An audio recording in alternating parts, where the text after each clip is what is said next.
Would you trade lives with the richest man in the world from 300 years ago? And the rules of the switch are that you retain your memories. In other words, when you go back to live the rich man's life, you remember what life is like in the modern day. This is not a situation where you are going back and then unaware of what technology is. I love this question because most people, when they answer, say that the answer is so obvious that it's ridiculous to even ask, but then they give different answers. When I have personally asked this, most people said they would go back and trade. And then you get the few fringe types who insist that actually life back in the 1700s was better for the average peasant than it is in modern day. But that's obviously an uninformed view. But the idea of would you exchange your current life situation for somebody of extreme wealth back then, I think is actually really interesting, and it says a lot about how you see the world. The people who say they would make the trade tend to talk about what they're giving up in modern life as being trivial, saying that, yeah, you're giving up YouTube and HD TVs, but you're gaining true wealth and security and respect. In other words, you would have all of the things that really matter in life rather than all of the trivial distractions that the modern world has given you. I actually think that deserves some scrutiny because even if you restrict yourself just to the things that we all agree are truly important in life, like family and friends and being able to make choices, to be able to experience different parts of the world. And if we all act like the ability to go get Taco Bell at 2 a.m. is not something that's actually important to your life, and we could separately argue about that. If you are the world's richest person in 1725, you do not instantly gain the ability to keep in contact with friends and family who live far away. No matter how wealthy you are, you do not have the infrastructure for telephones or telegraph or any other kind of instant communication. You do not have paved roads or a highway system.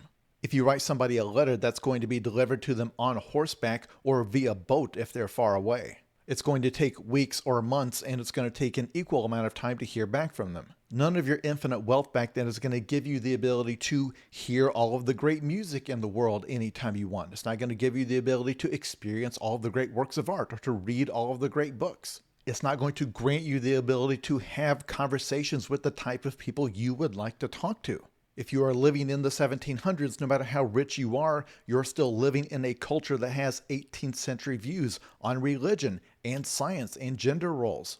You're going to be living among a public and peers who have certain ideals about marriage and child rearing and how a proper wealthy person behaves. You are going to be living under a government that has 18th century ideas about whether or not witchcraft is a crime you can be arrested for. And of course, all of that's before we get into the obvious differences in material conditions, things that actually do matter. Like if you fall off a horse and break your ribs and one of those ribs is puncturing your lung, no wealth back then can get you to a surgeon that actually knows what they're doing, or even anesthesia for when they do the surgery. And in fact, it's the same thing if you have a toothache or some sort of a mental health problem. In terms of quality of life, I personally can't think of a single aspect that would be better for the wealthy person back in 1725 than it would be for the average person living in 2025. That even if you ignore all of the stuff you like to do on a computer or a smartphone, just the amount of personal freedom you would have, that back then the ability to travel anywhere is an ordeal. Again, even with all of your wealth. You're going to be traveling in a horse and carriage with no climate control at all. You're going to be doing it over bumpy, muddy roads. I realize that to the people who already agree with me, I am just beating a dead horse because this seems incredibly obvious. And yet, I am living in a world where on social media, when people are arguing about politics, much of it is rooted in the idea that the past was much, much better. On the right, you get these weird subcultures arguing about trying to return to the era of the Roman Empire, where they are literally picturing movies they've seen of that era. Like they imagine that if they lived back then, that they would be living in some sort of a house made of marble. And they would have a beautiful wife who happens to look just like the actress they saw in a movie about the Roman Empire. And they have this fantasy that life back then was somehow more noble and pure. On the left, you get people talking about a world before it was ruined by capitalism, a past when people were not greedy or constantly having to work to pay the bills. They will talk about the hunter-gatherer era as if it was a time of plenty when everybody had everything they wanted. There was no crime or greed back then because there was no poverty. The faction that they hate the most operates under the slogan, "Make America Great Again," but this is the part that they seem to agree with, that there was some point in the past when America was greater, when the world was greater. And of all the people who say this, regardless of where they are on the political spectrum, their reasoning seems to be that we are arriving at the end. We're arriving at an apocalypse, so any era would be better than this because, after all, it's now all falling apart. And this is the phenomenon that I find fascinating because if you try to present those people evidence that things are not falling apart or that the past was actually objectively worse in every possible way, they get extremely angry. They have a deep, deep emotional attachment to the idea that the world is terrible and always getting worse. You will probably see some of them in the comments. People hate to be told that they are living in what is objectively, factually, the golden age of civilization. By every possible measure of human well-being, there are more people on Earth living better than at any point in the past. Your odds of dying of starvation are lower now than at any point in history. Your odds of dying via violence are lower now than at any point in history. You can grab any statistic, the percentage of babies who die in childbirth, the percentage of children who get sick, the percentage of children who are victims of some kind of violence, the percentage of people who are allowed to make choices in their lives, like who they get to marry, including if they want to marry someone of the same gender. None of this is the subjective stuff. None of it is opinion. Just the sheer percentages of people who have access to things like paved roads or shelter or electricity or medicine, communication, literacy. The people making the case that life was better back then are using very nebulous terms about life being more authentic, about how this was an era where you find real men or real food or real jobs. They will talk about people in the modern era as being soft or decadent. And when you ask these various parties how exactly do they think the world is ending, they all have different answers, and it ties into their criticism of the present versus the past. Among the Joe Rogan types, like the right-leaning podcasters and comedians, they've landed on the idea that it's just the average person has become too soft, that they don't have any kind of central moral core or ethics, that they don't have the strength or the courage of the great heroes of the past. And the society is going to collapse from within because of that, that we've created a generation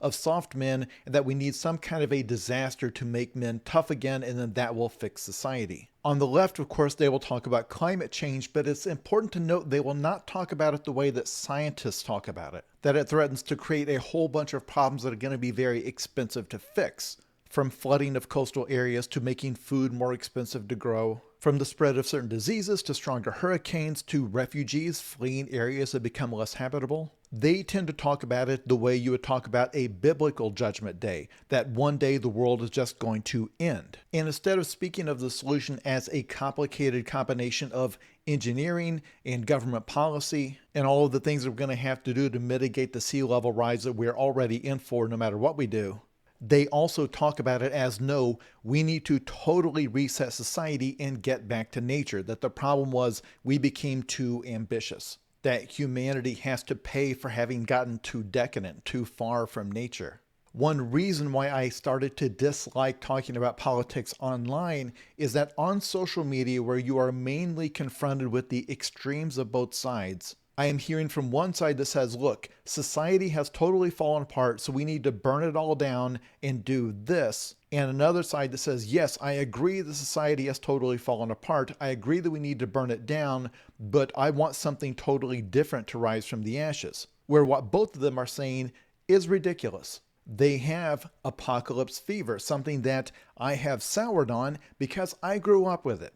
I was raised in an evangelical church. It's a type of church that you get in small, depressed towns. They were very, very big on the apocalypse and the rapture and judgment day. And if you are totally outside the Christian bubble, this is the segment of the church that believes that Jesus will return very soon and totally wipe out everything. And in that church, they were desperately rooting for that to happen. And as I got older, when I saw what they were saying, it made perfect sense because these were people living in a place that was falling apart. This was small town America in the 80s when the factories were closing down, when the oil refineries were closing down, when the jobs were leaving and going elsewhere, where the young people were going off to college and then fleeing because they did not want to live in that small town. There were no jobs there. So the narrative of one, civilizational decline, and two, the idea that some catastrophic event was going to come and renew everything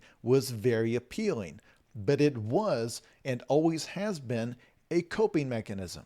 There is something in the psychology of some people that needs us to be living in the end times. You can watch them take any piece of news and twist it to fit that narrative. And again, this is even among people who bitterly deny anything having to do with climate change. They think the world is ending because we've bought into the climate change hoax that the communists have secretly sold to us. That really is the key, that among the people who are so certain that the end is coming, they all have different ending scenarios in mind, and in many cases they are the opposite. I don't believe that I'm the optimist here. I believe that I'm the one focusing the difficult truth, which is that there's no better version of this we can get back to. The better thing we're trying to build is something that has never existed. My position is not that the things facing the world, from climate change to the threat of nuclear war, are not emergencies. I'm saying that the past was full of even more emergencies than we have now. The difference is that in the past, when we had emergencies like famines or plagues, we did it without the tech. 600 years ago, a single plague killed half of Europe. The type of widespread apocalypse scenarios that only exist for us in fiction or in theory, that kind of thing used to just happen every once in a while. The idea that living with some sort of a doomsday scenario hanging over your head is a recent phenomenon is just factually untrue. The only difference about modern day is that technology and infrastructure has given us a greater ability to survive those things. The entire challenge of the modern era, the entire thing that makes your life difficult, that makes your life stressful, we are trying to preserve a system that is doing something miraculous, but that is incredibly complex. So complex that many people can't even explain what their job is to somebody who's not in their industry. The negative changes you see now, the biggest and darkest looming shadows, which is governments threatening to fall back into authoritarianism. The root of their sales pitch, the thing they're trying to do to get people rallied to their side, is explicitly in exploiting that contradiction of people who think they want the past back, where the past is either one, what they are vaguely remembering from their own childhood in the 70s or 80s or whenever, or based entirely on fiction, people who weren't alive for that era but are trusting in what other people are telling them. That they want that return to the past, but with all of the modern advances that we have gotten from the present, because of this weird phenomenon where we cannot appreciate any of the advancements and we only see the trade-offs in the other direction, or the perceived trade-offs. The men who think that their status has been lowered from the past, again, if you could put them in a time machine and make them go live as a man in the real 1980s, not the one they imagine in their head, after about 2 weeks of it, they would beg you to let them come back. Nostalgia is a cancer. It is a longing for the one thing that cannot possibly happen. It is a demand to rewind the clock. It is a demand to go back to a world that never even existed. It always takes people to a dark place, because if you've decided that at one point in the past everything was beautiful and now it's gone, then you're just looking at who can I blame for that. And there will always be some powerful person offering you a scapegoat in some direction. It is a recipe for misery on an individual scale and on a society-wide scale. Going back to my question from the start of, would an average person today be happy trading lives with the richest person in the world from 300 years ago? If we ran the experiment so that you can actually go do it for a year and then make the decision, do you come back to the modern day or do you stay there? I think the ones that survived would all come back. But I do not think they would come back and say, oh, wow, I was wrong to have complained about anything. I'm so happy and satisfied with my life. Thank you, Jason. I'm sorry I complained that I got laid off from my job and lost my health insurance. From now on, I'll just think about how much worse it would be if I was living in Europe during the era of the Black Plague. No, I think when you came back, you would feel a tremendous burden. I think you would feel anxiety about how difficult it is to preserve what we've built here, to keep it from rolling back to that. That all of the things that you would hate about the past, and I'm not talking about the loss of fast food or that you weren't able to watch your favorite Twitch streamer, but rather of the oppressive ignorance of that era, of the restriction of personal freedom, freedom of movement, freedom of thought, the brutality of that era, something that most of us cannot even imagine no matter what city we're living in unless we're in a war zone somewhere. I think you would find yourself feeling what in my book somebody describes as living in the reverse apocalypse.